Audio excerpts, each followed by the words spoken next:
again. It was the ultimate punishment for the worst the world had to offer. Fukmas shuddered. That sounded terrible even to him.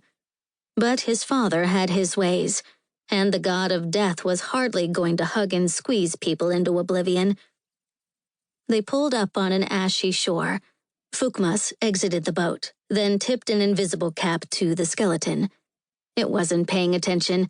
It was already slipping the boat back into the water. Fukmas started to climb the steps that spiraled into the higher reaches of the dark cave. After the first view, he realized his efforts were futile. He sighed, rolled his eyes, and melted into shadow, saving himself the exertion of the climb. Increasing his pace, he slithered up the stairs and rose ever higher. He returned to his true form when he was a few steps from the top. A pair of shadowy sentinels in dark armor adorned with rusty spikes guarded the door, but made no movement as Fukmas walked past. He was expected, after all. He strode across the large open chamber, stopping at the bottom of a short staircase.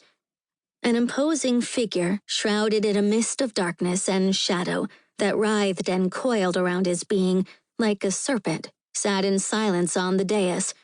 Eyes like blue flame flickered beneath his dark hood. The throne was decorated with the bones of folks long since passed. Fukmas fell to one knee, sliding his eyes from the blue flames to the black rock on the floor. "Father." "Fukmas, you have failed." Fukmas swallowed hard. He frantically nodded, knowing how futile it would be to deny all that had occurred. "A minor setback, Almighty Dark One. A simple glitch in the plan is all. It's nothing that can't be fixed, isn't already being fixed. Trust me, I don't—" "Trust is difficult to earn," Ausros interjected, his words cold and measured. "But it is very easy to lose. You have lost any semblance of trust that you might think you have." Fukmas continued his frantic nodding, his hands twisting together near his stomach. "Understood, Dark One. But please, if you'll just give me another chance, we can win this. The girl is still missing a piece of the armor, the biggest piece of all, and it is locked away. If we can keep that piece hidden, buried, and lost with the ancients, she is doomed to roam the world incomplete for the rest of her life. The threat will pass, the problem perish." Ausros's hands clutched the arms of the throne as he leaned forward angrily, eyes blazing. "The problem will not perish until the problem has been exterminated." He stared for a moment into Fukmas's eyes.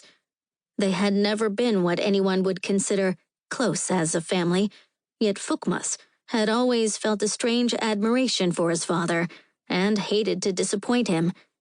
He cowered and whimpered into his hands, waiting for his moment to speak again. Ausros leaned back impassively. "As long as the girl exists, and as long as she carries the fallen goddess, we risk the unraveling of it all.